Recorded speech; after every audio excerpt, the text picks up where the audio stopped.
सकता है कि आप कितना कर सकते थे। जब लंका में पुल बनाया जा रहा था पत्थरों को जोड़ जोड़ कर सीता माँ को लाने के लिए, तो बंदरों के साथ साथ गिलहरियाँ भी वहाँ पत्थर भर रही थी। तो इन सब से कितना पत्थर ही उठेगा। एक बंदर आया तो उठा के फेंक दिया गिलहरी को, भाग यहाँ से, तो इतनी पत्थर बीच में ला रही है। तो मर्यादा पुरुषोत्तम राम के पास वो जाके गिलहरी गिरी, तो गिलहरी को वो प्यार से सहलाए थे ना, तो ऐसा कहा जाता है कि इस पे जो निशान है गिलहरी के पीठ पे वो राम जी का है। राम जी ने उस बंदर को बुलाया और कहा कि देखो तुम इतना विशाल पत्थर उठा रहे हो तो तुम्हारा शरीर भी विशाल है, ये गिलहरी इतना बड़ा पत्थर उठा रही है जितना इसकी क्षमता है। तो आप अगर कामयाब होना चाहते हैं तो आप ये मत सोचिए कि आप हमने आज 8 घंटे पढ़ लिए या 8 घंटा मेहनत किए, आप ये सोचिए कि आप कितना कर सकते थे। और देखिए जो सपने देखते हैं उनके लिए तो पूरी रात छोटी पड़ जाती है, और सपने पूरे करने वाले के लिए पूरा दिन छोटा पड़ जाता है। अगर आपके अंदर जिम्मेदारी है ना, तो आप यकीन मानिए आप चैन से सो नहीं पाएंगे। जिम्मेदारी ऐसी चीज होती है जो रातों की नींद छीन लेती है। रात में जगने वाला हर लड़का आशिक नहीं होता। आप सबकी ज़िंदगी में कुछ कठिनाइयाँ आएंगी, ठोकरें लगेंगे, लेकिन ठोकर खा के संभलना भी जरूरी है। ठोकरें खाकर भी ना संभला तो ये मुसाफिर का नसीब। राह के पत्थर तो अपना फ़र्ज अदा कर चुके हैं, और कभी भी मुश्किलों से घबराइएगा नहीं। कोको कोला कंपनी जब स्थापना हुई थी तो 1 साल में केवल इसके 25 बोतल बिके थे। कंपनी का दिमाग हिल गया था। लेकिन आज के समय में दुनिया में हर जगह कोको कोला बिकता है, और इसने तो फिजिक्स को उल्टा कर दिया। लोग कहते हैं ठंडा मतलब तो कोको कोला। भाई साहब, ठंडा मतलब वो होता है जिसका टेम्परेचर कम हो, लेकिन इतना भी कहा कि इसके आगे लोग भूल गए कि ठंडा मतलब कोको कोला नहीं होता है। ठंडा मतलब वह चीज जिसका टेम्परेचर कम है। इसलिए परेशानियों से कभी मत घबराइएगा। आगे बढ़ने के लिए तकलीफ का होना जरूरी है, क्योंकि छांव आते ही इंसान के कदम रुक जाते हैं और धूप में कभी कदम नहीं रुकते हैं। ज़रूरी नहीं कि हर चीज़ आपको किताबें और यूनिवर्सिटी में ही पढ़ाया जाएगा। बहुत से चीज़ें हैं जो आपकी खाली पेट और खाली जेब सिखाएगी, जो आपको कोई टीचर नहीं सिखाएगा। कहते हैं जरा सी छेद क्या हो गई मेरे जेब में, सिक्कों से ज़्यादा तो मेरे रिश्तेदार गिर गए। लाइफ में सबका स्ट्रगल होता है। हम लोग के भी लाइफ में बहुत तकलीफें आई थी। ज़िंदगी में इतने तकलीफ देखे कि अब अगर तकलीफ नहीं होता है तो तकलीफ होता है। ज़िंदगी ने उस मुकाम पर लाकर छोड़ा है जहाँ पसंद तो बहुत कुछ है लेकिन चाहिए कुछ भी नहीं। लोग कहते हैं कि खाली हाथ आए थे खाली हाथ जाओगे, गलत बोलते हैं। लोग भले खाली हाथ आते हैं, लेकिन जब जाते हैं तो अपने साथ कुछ संस्कार, कुछ यादें छोड़ जाते हैं। एपीजे अब्दुल कलाम खाली हाथ तो आए थे, क्या खाली हाथ गए? हमारे जितने देश के लोग हैं उन देशवासियों के लिए एक प्रेरणा के स्रोत बन गए हैं। लेकिन अगर आप खाली हाथ आते हैं और खाली हाथ चले जाते हैं तो आपका पुरुष योनि में जन्म लेने का कोई अर्थ ही नहीं बना। अपनी मंजिल को भुला कर जिया तो क्या जिया, है दम तुझ में तो उसे पाकर दिखा। लिख दे खून से अपनी कामयाबी की कहानी और बोल उस किस्मत को कि है दम तो मिटा के दिखा। इसलिए कभी किस्मत को मत कोसिएगा, अपने हौसले से अपनी कहानी लिखिएगा। पसीने की स्याही से जो लिखते हैं अपने हौसले के इरादे, उनके मुकद्दर के पन्ने कभी कोरे नहीं होते। पैसा और समय में तालमेल बिठाना बहुत जरूरी होता है। पैसा कहता है कि तू कुछ करेगा तो हम आएंगे, जबकि लोग गलती करते हैं। लोग कहते हैं कि पैसा आएगा तब हम कुछ करेंगे। ऐसा नहीं है। पैसा कहता है कि तू मुझे आज बचा ले, मैं कल तुझे बचा लूंगा। पैसा बेशक भगवान नहीं है और ना ये आपके साथ ऊपर तक जाएगा, लेकिन पैसा जब तक आपके साथ है ना, तब तक आपको नीचे गिरने नहीं देगा।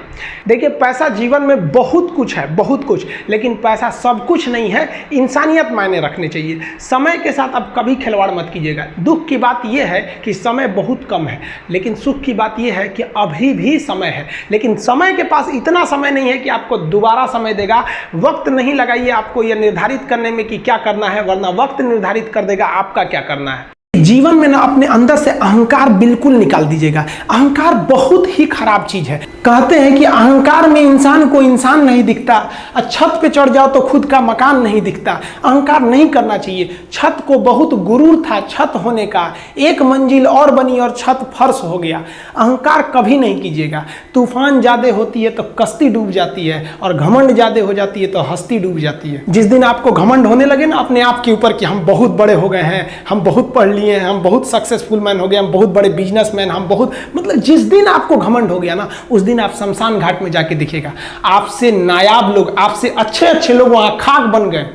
दुनिया में ना किसी से जलन नहीं रखनी चाहिए। देखिए माचिस जो होता है ना दूसरे को जला देता है, लेकिन कभी माचिस को देखें वो खुद को भी जला लेता है। अतः अगर आप दूसरे की बुराई करेंगे, दूसरे के पीछे रहेंगे ना, तो इसमें आपका लॉस होगा। और अगर आपकी कोई बुराई कर रहा है ना, तो आपको खुश होना चाहिए कि आप आगे बढ़ रहे हैं। बुराई उसी का लोग करते हैं जो आगे बढ़ रहा होता है, जो पहले गिरा हुआ है उसकी लोग क्या बुराई करेंगे। और जब भी आपकी कोई बुराई करे तो आप उसे सहज स्वीकार करें, और आप उसे प्रूव मत कीजिए कि हम ये नहीं हैं। हम लोग गलती क्या करते हैं स्टूडेंट लोग, कि प्रूव करने लगते हैं। नहीं, आपको अपने आप को इंप्रूव करना है। अगर कोई गलती हो गई है, आपको कोई बुराई कर रहा है, तो आप उसको सहज स्वीकार कीजिए। जिस दिन आपके अंदर अपनी बुराई सुनने की क्षमता आ गई, यकीन मानिए आप सफलता के दहलीज पे अपनी पहली कदम रख दिए उसी दिन। लोहा जो होता है ना, उसे कोई नहीं तोड़ सकता है, लेकिन उसी लोहे के अंदर का जो जंग लग जाता है ना, धीरे धीरे दीमक की तरह उस लोहे को खदड़ते जाता है। इसलिए अपने अंदर अहंकार को मत लाने दीजिएगा। लोग कहते हैं ना कि अहंकार बुरा है। जीवन में हम जो अनुभव किए हैं, अहंकार से भी खराब चीज होता है गुस्सा।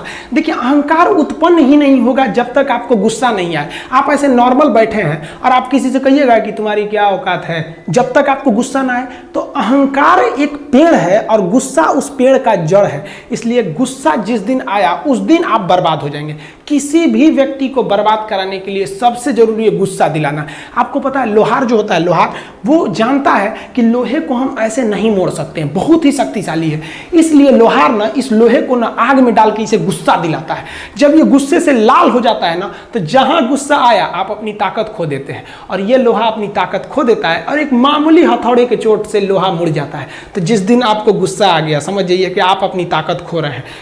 देखिए सफलता असफलता में थोड़ा सा का अंतर है। सफलता आपका परिचय दुनिया के सामने कराएगी और असफलता दुनिया का परिचय आपसे करा देगी। इसलिए सफल जरूर होइए। देखिए 97% लोग जो है ना, वो थक के किसी काम को छोड़ देते हैं और जिंदगी भर उन 3% लोगों के लिए काम करने लगते हैं जो कभी भी हार नहीं मानते। मेहनत बता देता है कि परिणाम कैसे मिलेगा, वरना परिणाम तो बताता ही है कि आपका मेहनत कैसा था। कुछ लोगों को लगता है कि उनके पिताजी बहुत पहुंच वाले हैं, दादाजी बहुत पहुंच वाले हैं, तो उनकी बदौलत हमें कोई काम मिल जाएगा, कोई जॉब मिल जाएगा। तो कोई ये बहुत बड़ी बात नहीं है। पहचान से मिला काम बहुत देर तक नहीं रहती है, लेकिन काम से मिलने वाली पहचान आजीवन रहती है। कई लड़के कमेंट कर रहे हैं कि सर आप पंखा क्यों नहीं लगा लेते हैं, आपको पसीना होता है। हम क्या बोले आप लोग को, जो पानी से नहाएगा वो अपना लिबास बदलेगा, जो पसीने से नहाएगा एक दिन इतिहास बदलेगा। एक दिन हम सब लोग मिलकर अपने हिंदुस्तान के इतिहास को बदलेंगे, फिर से इसे हम सोने की चिड़िया बनाएंगे। और आप निरंतर मेहनत करते रहिए, दूसरे का देखकर नकल नहीं कीजिए। सीढ़ियां उन्हें मुबारक हो जिन्हें छत तक जाना है। आपकी मंजिल आसमान है, रास्ता आपको खुद बनाना है। अपनी मंजिल को भुलाकर जिया तो क्या जिया, है दम तुझ में तो उसे पाकर दिखा। लिख दे खून से अपनी कामयाबी की कहानी और बोल उस किस्मत को, है दम तो मिटा के दिखा। लास्ट में आप सबसे हम यही कहना चाहेंगे कि जहां तेरी याद ना आए वो तन्हाई किस काम की, बिगड़े रिश्ते ना बना दे वो खुदाई किस काम की। बेशक हमें जाना है अपनी मंजिल तक, लेकिन जहां से अपने ना दिखाई दे वो ऊंचाई किस काम की। आप सब लोग का बहुत बहुत धन्यवाद। मिलेंगे नेक्स्ट वीडियो में, तब तक के लिए जय हिंद।